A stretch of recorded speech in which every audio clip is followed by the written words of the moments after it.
नमस्कार साथियों, स्वागत है आपका हमारे इस YouTube चैनल में। और हम पढ़ रहे हैं क्लास 10 सामाजिक विज्ञान। अभी तक हमने मौर्य वंश पढ़ रहे थे और मौर्य वंश के प्रमुख शासकों का अध्ययन कर रहे थे कि मौर्य वंश के प्रमुख शासक कौन कौन से हैं। हमने चंद्रगुप्त मौर्य का अध्ययन कर लिया था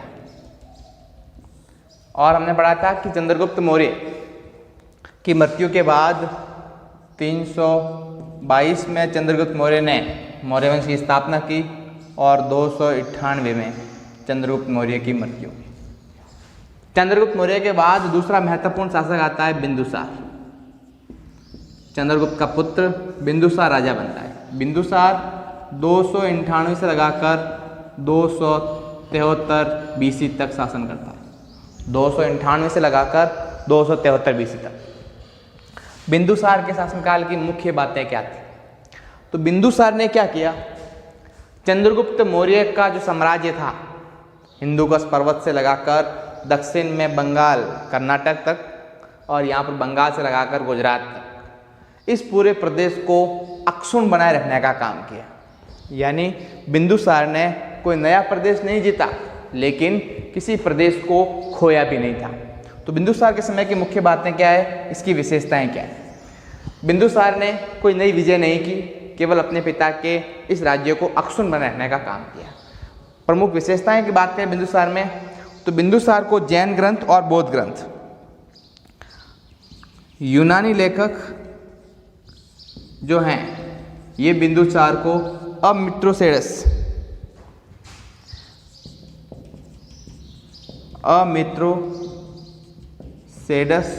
या अमित्रघात कहते थे। यूनानी लेखक बिंदुसार को अमित्रोसेडस या अमित्रघात कहा करते थे। और जैन ग्रंथों में बिंदुसार को सिंहसेन कहा गया। सिंहसेन कहा गया था। जैन ग्रंथों में बिंदुसार को सिंहसेन कहा गया, वह यूनानी लेखक बिंदुसार को अमित्रोसेडस या अमित्रघात कहते हैं। पहली बात हमें ध्यान रखनी है बिंदुसार के बारे में। दूसरी बात, बिंदुसार के समय तक्षशिला में 2 विद्रोह होते हैं। कितने विद्रोह होते हैं? ध्यान रख लेना, 2 विद्रोह होते हैं। बिंदुसार के समय तक्षशिला में 2 विद्रोह होते हैं, जिसमें दबाने के लिए प्रथम बार सुसीम एवं अशोक को भेजा जाता है। दूसरी बात ध्यान रखनी है बिंदुसार के बारे में, दूसरी बात ध्यान रखनी है कि बिंदुसार के समय तक्षशिला में 2 विद्रोह होते हैं, जिन्हें दबाने के लिए क्रमशः सुसीम और अशोक को भेजा जाता है और अशोक उस विद्रोह को दबा देता है। तीसरी बात बिंदुसार के बारे में, बिंदुसार के समय 2 राजदूत भारत आए। बिंदुसार के समय 2 राजदूत भारत आए। अब 2 राजदूत कौन कौन थे, ये बात है। पहला राजदूत यूनानी शासक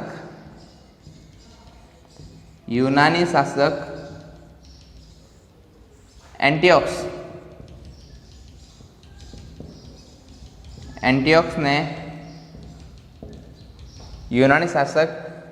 ने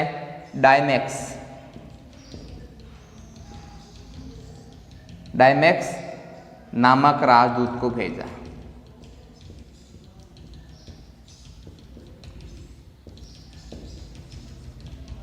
और उस दूसरा राजदूत जो था वो आया मिस्र से। मिस्र के राजा थे टॉलमी द्वितीय या फिलाडेल्फस। टॉलमी द्वितीय या फिलाडेल्फस, इन्होंने अपने राजदूत डायोनिसस, इन्होंने अपने राजदूत डायोनिसस को बिंदुसार के दरबार में भेजा, बिंदुसार के दरबार में भेजा। इस प्रकार ऐसा माना जाता है कि बिंदुसार के समय दो राजदूत जो हैं वो भारत आए। यूनानी शासक एंटियोकस ने डायमैक्स को भेजा, वहीं मिस्र के राजा टोलमी द्वितीय या फिलाडेल्फस ने डायोनिसिस नामक राजदूत को बिंदुसार के दरबार में भेजा। बिंदुसार की मुख्य बातें यही है। इसके बाद 273 में बिंदुसार की मृत्यु हो जाती है और बिंदुसार की मृत्यु होने के बाद राजा बनता है अशोक। बिंदुसार की मृत्यु के बाद अशोक राजा बनता है और अशोक का कालक्रम रहता है 269 से लगाकर 232 ईसा पूर्व, 269 से 232 ईसा पूर्व। अब यहाँ पर बात सबसे पहले आती है कि बिंदुसार की मृत्यु 273 में हो गई थी, तो अशोक 269 में राजा बना। बीच में 4 साल तक क्या चला मगध साम्राज्य में, भारत के साम्राज्य में। तो बात करें इन 4 सालों की, तो अलग अलग विद्वान इसमें अलग अलग बातें कहते हैं। कुछ विद्वान ये कहते हैं कि अशोक ने गृहयुद्ध में अपने भाइयों को मारकर राजा बना। कुछ विद्वान ये कहते हैं कि 4 साल तक आंतरिक संघर्ष हुआ और संघर्ष में अशोक विजयी हुआ, और कुछ विद्वान ये कहते हैं कि अशोक की आयु पूरी नहीं थी और आयु पूरी होने के बाद वो राजा बना। तो अलग अलग तथ्य, अलग अलग बातें, लेकिन हमें ध्यान रखना है अशोक 269 में राजा बनता है। अशोक बिंदुसार की इच्छा के विपरीत राजा बना था और राजा बनने से पहले अशोक तक्षशिला का राज्यपाल था। राजा बनने से पहले अशोक तक्षशिला का राज्यपाल था।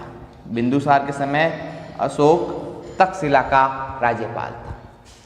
अशोक का नाम अभिलेखों में अधिकांशतः में देवनाम प्रिय मिलता है। देवनाम प्रिय या देवनाम प्रियदर्शी,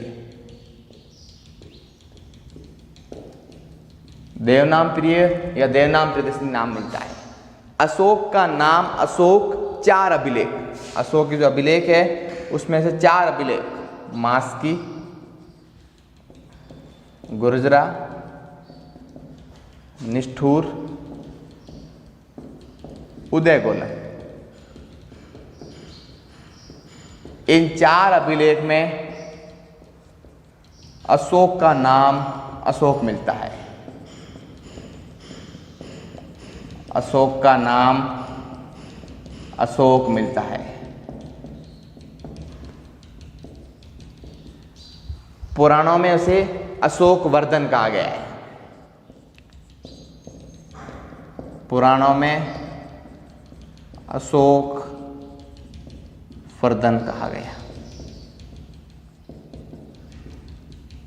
और कई बौद्ध ग्रंथों में से काल अशोक भी कहा गया, चंड अशोक भी कहा गया।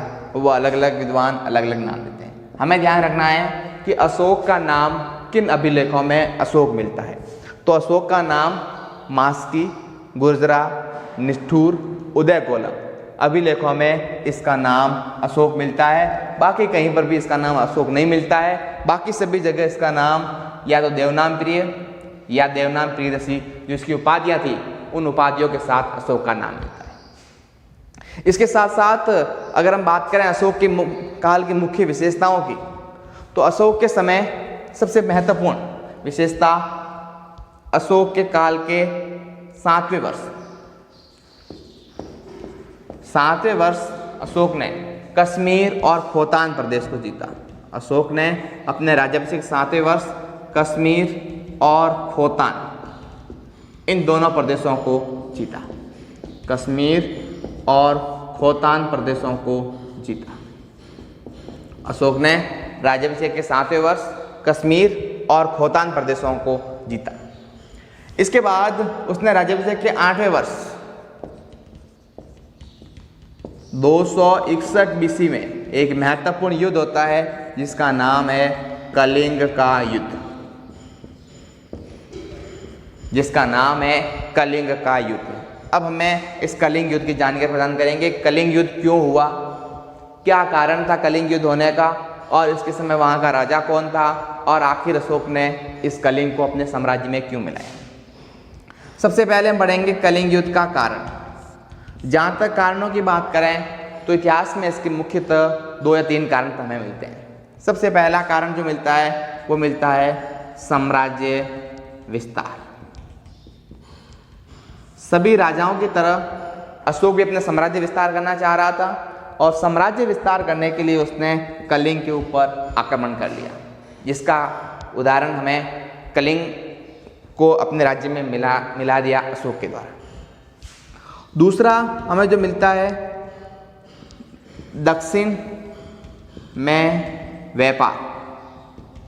अशोक दक्षिण में व्यापार करना चाह रहा था, और व्यापार करने के कारण जो व्यापारिक रास्ता था वो कलिंग से होकर गुजर रहा था, इसलिए कलिंग को जीतना अशोक के लिए जरूरी था। और तीसरा और सबसे महत्वपूर्ण कारण मिलता है वो मिलता है कलिंग प्रदेश जो है वह हाथियों के लिए प्रसिद्ध था। कलिंग प्रदेश हाथियों के लिए प्रसिद्ध था, और हाथियों के लिए प्रसिद्ध होने के कारण कलिंग वहाँ से हाथी प्राप्त करना चाह रहा था, और हाथी प्राप्त करके अपनी सेना को सुदृढ़ करना चाह रहा था। कलिंग वर्तमान उड़ीसा में है, और इसकी राजधानी थी उस समय तोसली। कलिंग की राजधानी तोसली, उस समय कलिंग की राजधानी थी तोसली। अब अशोक ने कलिंग के ऊपर आक्रमण किया। हाथी गुम्फा अभिलेख मिलता है हमें एक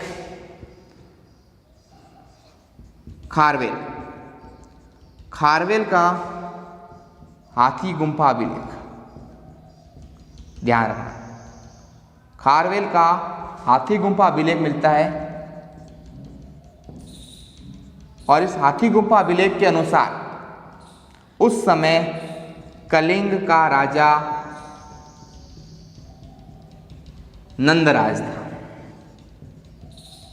कलिंग का राजा नंदराज था। अशोक ने जिस समय कलिंग पर आक्रमण किया उस समय खारवेल, महामेघ वंश का राजा था खारवेल, उसका हाथी गुम्फा अभिलेख मिलता है, और उसमें वो बताता है कि कलिंग का राजा था नंदराज। और इस भीषण नरसंहार में लगभग 1 लाख लोग मारे गए। 1 लाख लोग मारे गए, और 1.5 लाख लोग बेघर हो गए। और इतना भीषण संहार देखकर अशोक का मन द्रवित हो गया। इतना भीषण नरसंहार देखकर अशोक का मन द्रवित हो गया, और द्रवित होने पर अशोक ने यहाँ पर युद्ध घोष को त्याग दिया, और उसके स्थान पर धम्म घोष को अपनाया।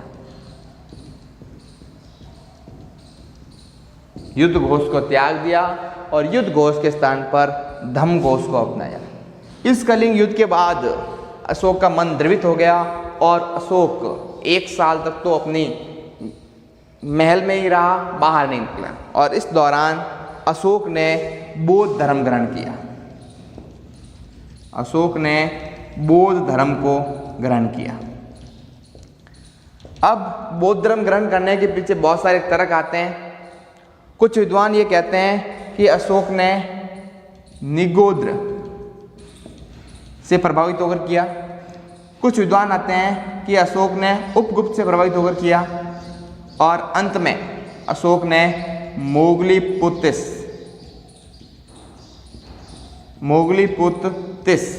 को अपना गुरु बनाया, और उनसे दीक्षा लेकर अशोक ने बौद्ध धर्म ग्रहण किया। अब प्रश्न आता है कि जब अशोक ने बौद्ध धर्म ग्रहण किया तो पहले किस धर्म से संबंधित था? तो राजतरंगिणी, ध्यान रख देना विशेष रूप से, राजतरंगिणी ग्रंथ, राजतरंगिणी जो कलण ने लिखी थी।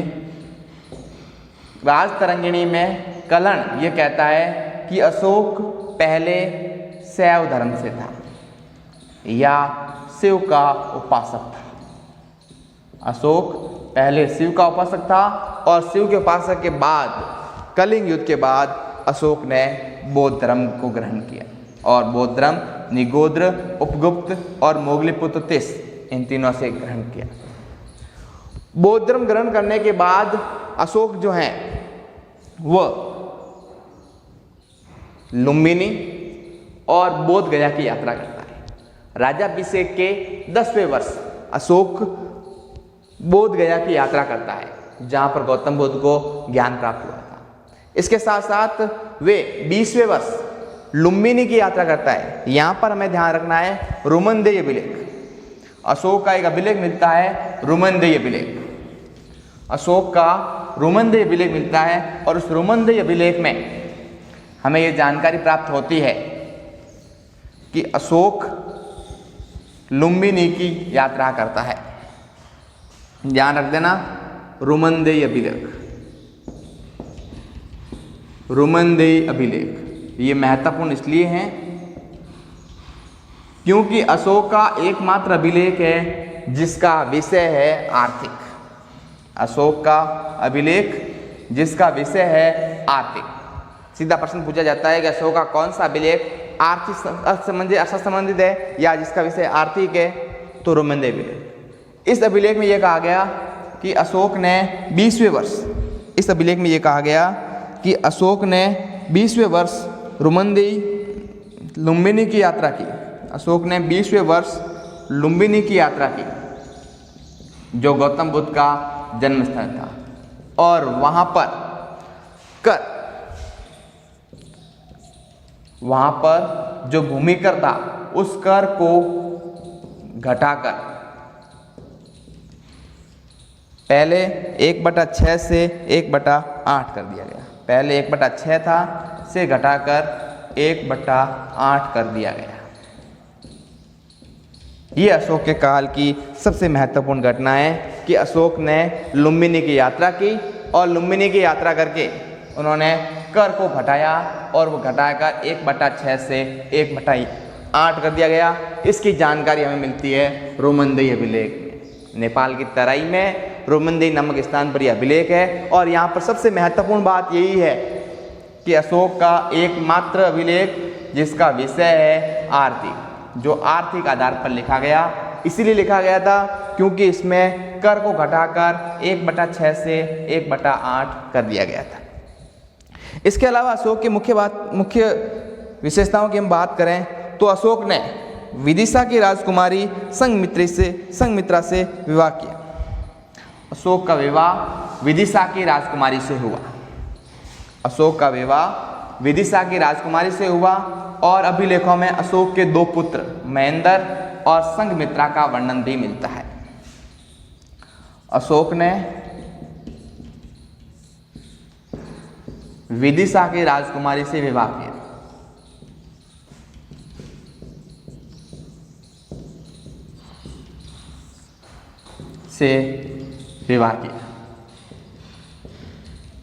इसके अलावा अभिलेखों में रानी कारुवाकी का उल्लेख मिलता है।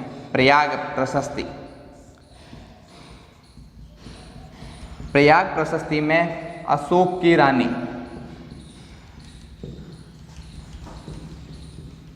कारुवाकी का उल्लेख मिलता है। कारुवाकी का उल्लेख मिलता है।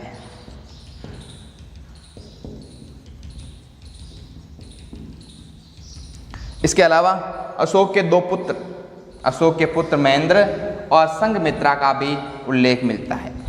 इसके अलावा अशोक की विशेषताओं में अशोक के पुत्र महेंद्र और संघमित्रा, पुत्री संघमित्रा का उल्लेख मिलता है। इसके अलावा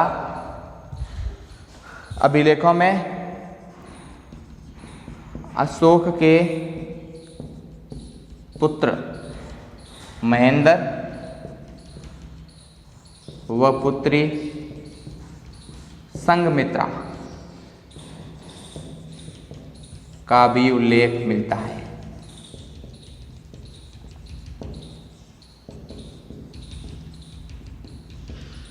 महेंद्र और संघमित्रा इन दोनों ने श्रीलंका में बौद्ध धर्म का प्रचार किया। श्रीलंका में बौद्ध धर्म का प्रचार किया।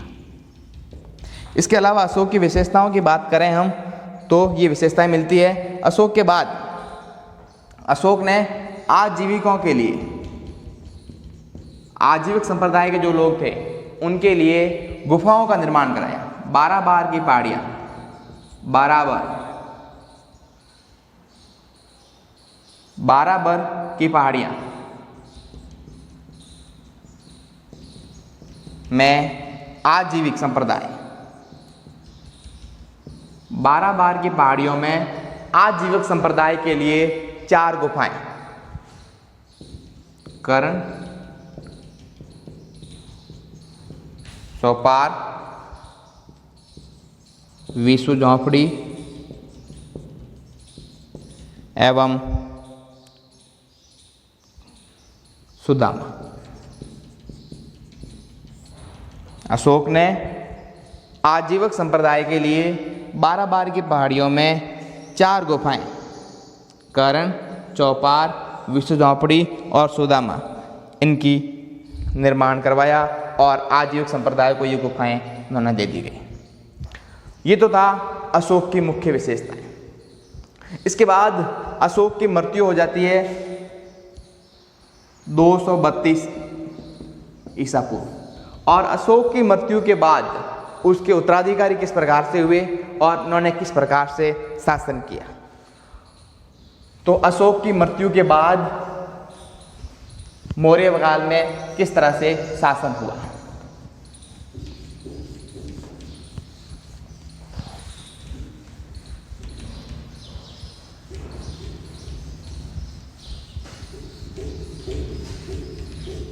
अशोक की मृत्यु के बाद मौर्य काल में किस तरह शासन हुआ और तथा अशोक के उत्तराधिकारी।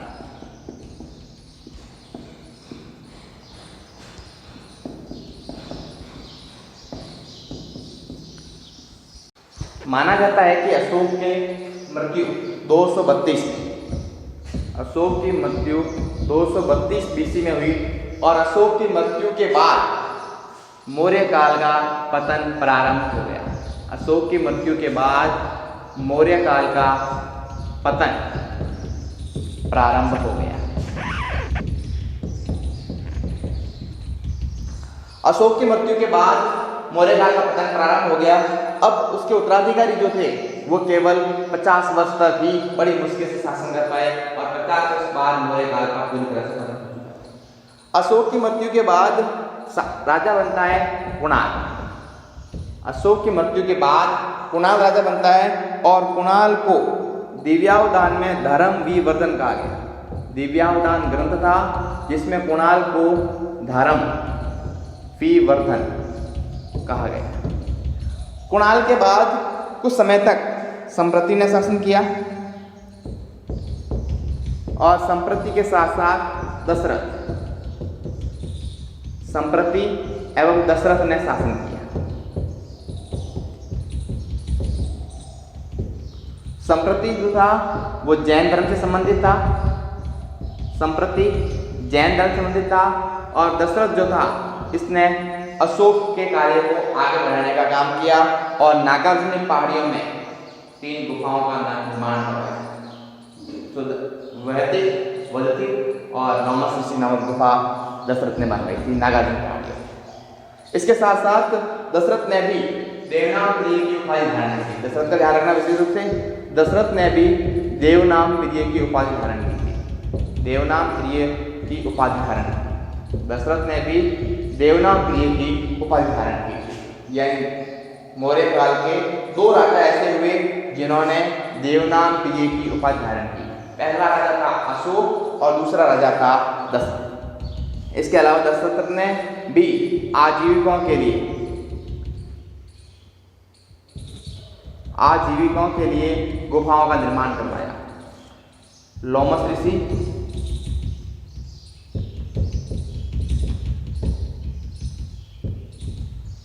वैदिक, वैदिक, इन गुफाओं का निर्माण दशरथ ने करवाया। किसके लिए? आजीविक संप्रदाय। संप्रति दशरथ। इसके बाद मुगल काल का लगातार पतन होता गया और अंतिम शासक मुगल काल के बनते हैं वृहदत्त। मुगल काल के मौर्य काल के अंतिम शासक वृहदत्त। और वृहदत्त 184 ईसा पूर्व 184 ईसा पूर्व मौर्य सेनापति पुष्यमित्र शुंग ने वृहदत्त की हत्या करके पुष्यमित्र शुंग ने वृहदत्त की हत्या करके मौर्य वंश का नाश किया तथा एक नया वंश बनाया अपना शुंग वंश की स्थापना।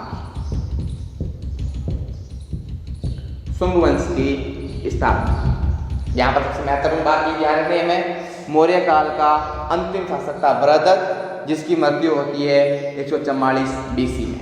ध्यान रखना, मौर्य वंश की स्थापना 322 चंद्रगुप्त मौर्य अशोक तक शासन चल रहा था अच्छी तरह से, लेकिन जैसे अशोक की मृत्यु हुई वैसे ही अशोक का जो साम्राज्य था उस साम्राज्य को उसके उत्तराधिकारी दुर्बल थे, संभाल नहीं पाए और नहीं संभाल पाने के कारण अंतिम शासक वृहदत्त के समय 184 BC में पुष्यमित्र शुंग जो मौर्य काल का सेनापति था, उन्होंने अंतिम शासक वृहदत्त की हत्या की और हत्या करके अपना एक नया वंश बनाया, जिसे शुंग वंश कहा गया था। अब यहाँ पर प्रश्न बनता है कि अगर मौर्य काल का पतन हुआ तो उस पतन के कारण क्या माने। इस पतन के कारणों की जहां तक हम चर्चा करें तो पहला कारण जो माना गया है वो कुछ इतिहासकार ये मानते हैं कि अशोक की ब्राह्मण विरोधी नीति और ब्राह्मण विरोधी नीति के कारण ब्राह्मण मंत्री पुष्यमित्र शुंग ने अंतिम शासक वृहदत्त की हत्या की। दूसरा, दुर्बल उत्तराधिकार, यानी अशोक के जो उत्तराधिकारी थे वो दुर्बल उत्तराधिकारी, इसका दूसरा महत्वपूर्ण कारण ब्राह्मण विरोधी नीति और दुर्बल उत्तराधिकारी। तीसरा मुख्य कारण माना जाता है अशोक की अहिंसात्मक नीति, यानी अशोक ने हिंसा को त्याग किया, युद्ध को त्याग किया और युद्ध को त्यागने के कारण ही कुछ इतिहासकार कहते हैं कि मौर्य काल का पतन हुआ। तो इन सभी कारणों से मौर्य काल का पतन होता है। और अब पढ़ेंगे कि अशोक ने हालांकि पतन तो हो गया, लेकिन मौर्य काल की कुछ अच्छी बातें थी। अशोक ने एक नई दिशा दी और वो दिशा थी अशोक का धम्म, यानी अशोक ने कलिंग युद्ध के पश्चात बौद्ध धर्म ग्रहण किया और बौद्ध धर्म ग्रहण करने के बाद अशोक ने अपना नया धर्म जारी किया, जिसे हम पढ़ेंगे अगले वीडियो।